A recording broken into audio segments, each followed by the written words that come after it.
Baka di mo na naman ako pinapansin. Wala. Ano nga? Wala nga. Yan ka na naman sa wala mo eh. Diyan ako naiinis sa kakaganyan mo. Di mo man lang maisip kung bakit ako nagkakaganito. Kaya nga ako nagtatanong, di ba? Alam mo kung ganyan ka palagi, mas mabuting maghanap na lang ako ng ibang makakaintindi sa akin. Sobrang insensitive mo. Maghahanap ka na ng iba. Oo. Okay. E di maghanap ka ng iba. Wala na akong pake sa'yo. Saan ka pupunta? Aalis na. Ano bang gagawin ko rito? Magmukmok. Hoy, joke lang. It's a prank, baby. Ayun yung camera, oh. Prank lang to? Oo. Prank na naman? Kailan ka kaya mapapagod kakaprank sa akin, Chels? Tuwang-tuwa ka ba na pinaglalaro mo emosyon ko? Prank lang naman. Joke lang ganun. Pangit naman ito ka-banding. Chels, hindi sa lahat ng oras maiintindihan ko yung ginagawa mo. Akala mo ba madali lang makawala sa pag-overthink? Paano kung may iba ka na talaga? Wala naman kasi, B. Grabe na trust issues ko sa'yo. Alam mo siguro dapat ngang maghanap ka na ng iba. Pagod na ako sa'yo. May gana ka bang tumawa? Alam ko na yan. Ano? Ayun yung camera, oh. Kala mo hindi ko makakita, no? Pinaprank mo ko, eh. Hindi naman naka-on yan eh. Darcy, sorry na. Prank lang talaga yun. Hindi naman ako maghahanap ng iba. Ikaw pa may ganang umiyak? Hindi talaga naka-on yan kasi cellphone yung ginagamit kong pang-prank sa'yo eh. Sa wakas, nakaganti na rin. Prank mo pa ako ah. Tama, nakakalaro sa emosyon ko, bebe.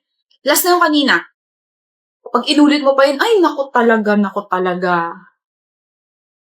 Visit ka.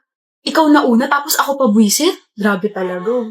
Sino ba kasing nagpauso niyang breakup prank na yan? Kakasira ng emosyon. Hindi ka nayayakapin na lang kita.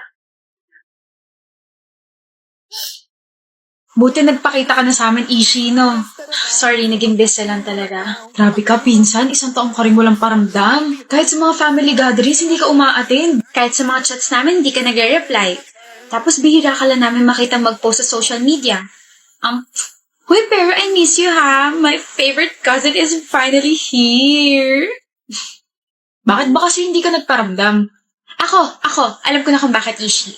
Bakit? Nabuntis ka, no? What? Shucks. Oo nga, no? 1 year kang nawala. Tapos sa ibang bansa ka pa nagstay. Tama nga si mama, ikaw unang magkakaanak. Pinagchichismisan niyo ako? Uy, hindi naman. Pero yung sinabi ko na nabuntis ka, may sense naman yon. I mean, bigla ka nawala. Hindi nagparamdam, sabay uuwi bigla. Plus, tumaba ka pa. O, diba? Naku po, may tinatago ka palang kulo. Wild ka pala. Sa bagay, pare sila ng mama niya. Malandi.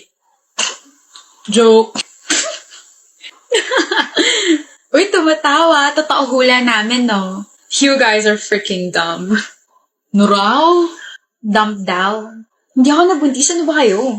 Nag-aral lang ako the whole year para makakuha ng scholarship sa isang university sa Canada. And guess what? I got in.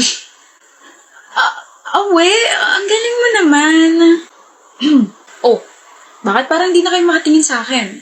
Nahihiya kayo, no? Ishi, sorry. Okay lang. Naiintindihan ko naman na medyo tanga kayo. Tanga? Sumusobra ka na. Grabe ka naman. Both of you insulted me first. Di namin yung pananay ko, nakamag-anak nyo rin. O sasabihin nyo, sumusobra na ako? Lumiliit ba yung utak ninyo? Ishi, ano ba? Tumigil ka na. Shut up, Andy. Muntik ka na rin mademanda dahil sa nasuntok mo, ah. Tsaka maawa ka naman sa mama mo na hina-high blood na dahil sa pagkakating classes mo. Sana hindi ka na lang umuwi. Nga pala. Kamusta pag-aaral mo, Yenny? Suspended ka raw, ah. Ano nga ulit yung ginawa mo? Nahulihan ka ng kodigo habang nag-e-exam. Hayop ka? Talak lang ng talak. Mas mainit talaga kapag walang laman ng lata, no?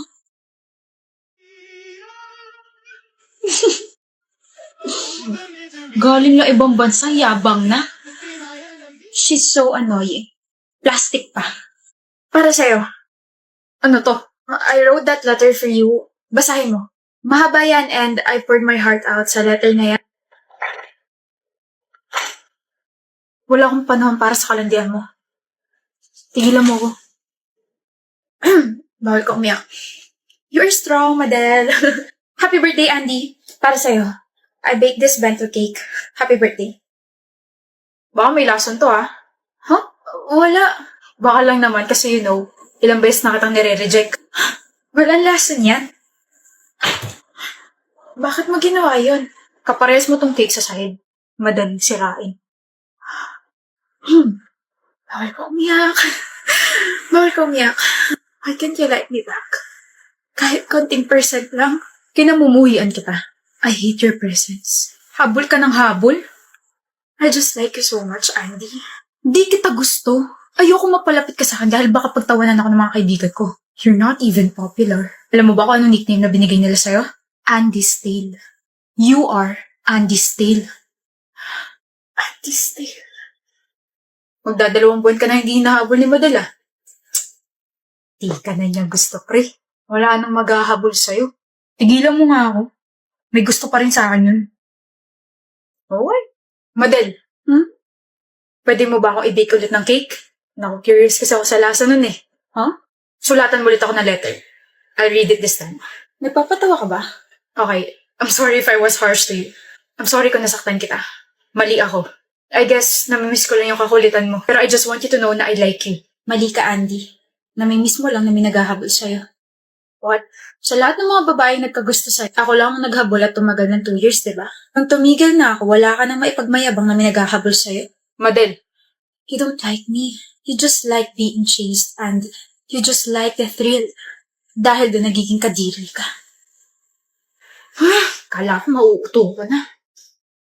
Bakit mo ba gusto makipagkita, ha? Akala ko ba you don't want to see me ever again? Closure. 2 days ago lang tayo nag-break. Gusto mo na agad ng closure? Wala kang pake. Dahil ano pa tinatayo-tayo mo dyan, Orin? Umupo ka na. Apa sasabihin? Akala ko ba gusto mo ng closure? Oh. Ayan lahat ng mga binigay mo sa akin. Ikip mo o itapon mo na. Wala akong pakialam, Renzo. Binigay ko sa'yo yan. Bakit mo isasauli? E-break na tayo eh. Ano pang gagawin ko sa mga yan? I-display pa rin? Oh? Pati mga sweaters ko isasauli mo? Hindi mo na to gagawin pantulog? Hindi na, marami na akong damit. Gamitin mo pa rin. At bakit? Kasi sabi mo mahal mo ako. Bakit? Hindi mo na ba ako mahal? Mahal. Mas mahal kita. Eh bakit ka ba nakapaghiwalay ha? Noreen, bakit? Kasi nakita kita may kasamang babae. Niloloko mo ko. Ano? Hindi ko man nakita yung mukha niya pero kasabay mo siya maglakad and you were holding some of her things. Yung mukha mo parang nagmamakaawa pa. Humihingi ka ba ng sorry sa kanya kasi hindi mo ako mahiwalayan? Pues tapos na yung problema niya dahil ako na yung nakapag-break. Noreen, I can explain. Wala na tayong dapat pag-usapan pa. Noreen, huwag mo akong hawakan. She's my prof. I know, right? Huh, left? Huh? I said she's my prof. Tsaka nakalimutan mo na bang med student ako, ha? Malamang marami talaga akong dala. What? I was chasing and begging her kasi ayaw niya tanggapin yung paper ko. Ah, talaga? Ang galing naman. I mean, wow! Hindi tinanggap paper mo. I mean, next time kasi wag agad maghihinala para hindi ka napapahiya, babe. Sorry na, okay? Super stress lang talaga ako ng time na yun. Tsaka nung babe ka dyan. Akin na nga to. Ba't ba nasa ito, ha?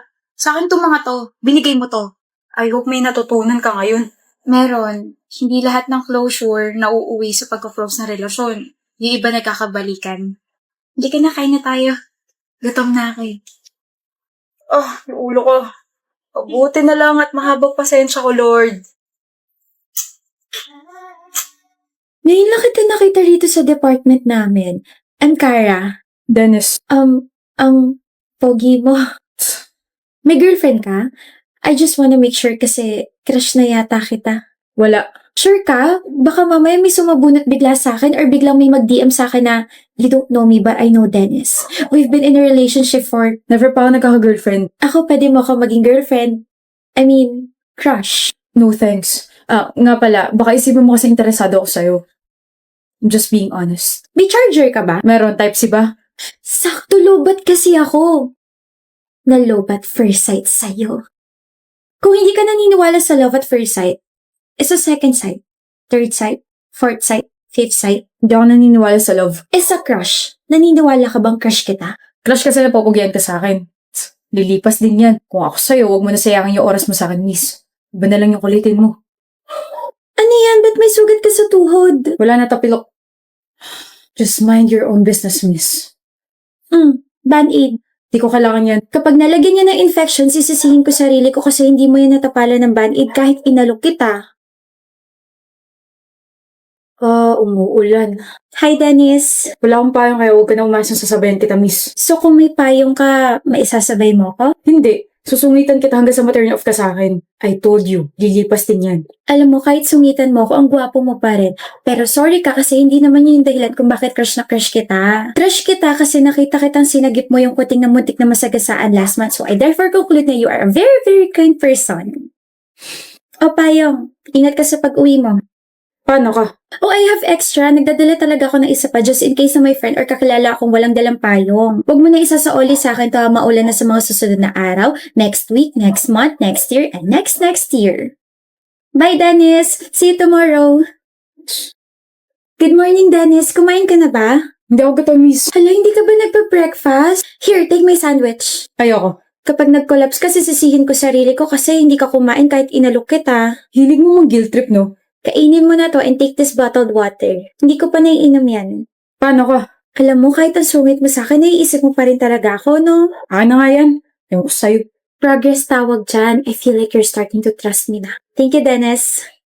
Dapat nga akong nagpapasalamat. Hi, Dennis. Hello. Bakit nandito ka sa stock room? Inutusan ako eh. Ikaw. Kapag stress or malungkot ako, dito ako napunta. Tahimik eh. Balik na lang ako mamaya. Anong problema? Akala ko ba alis ka na? Sasamahan kita. Hindi na. Sige na. Basta dito lang ako. Magtatanong ako Bakit parang takot na takot ka sa tao? Bakit parang ayaw mo nilalapitan ka? Ayaw mo na nagbi-build ka ng connection from other people? Okay. Iniwan ako ng mga magulang ko ng bata ko. Yung nanay ko namatay tapos yung tatay ko sumama sa ibang pamilya. Nahanap ko siya last month kaso sinabi niya na lumayo na lang daw ako. Lumaki ako sa tito at sa tita ko kaso hindi naging maganda yung trato nila sa akin kaya pinursige ko talaga na makaalis sa poder nila kaya eto na ako ngayon. I'm currently living alone. Kaya kapag may gustong pumasok sa buhay ko, iniisip ko kaagad na iiwan nila ako. Naiiwan mo rin ako pagdating ng panahon. Kaya huwag mo na sayangin yung oras mo sa akin. Hindi naman kita iiwan eh. Kara, Oh, sinabi mo na yung pangalan ko. nagdudugo yung ilong mo. Kara!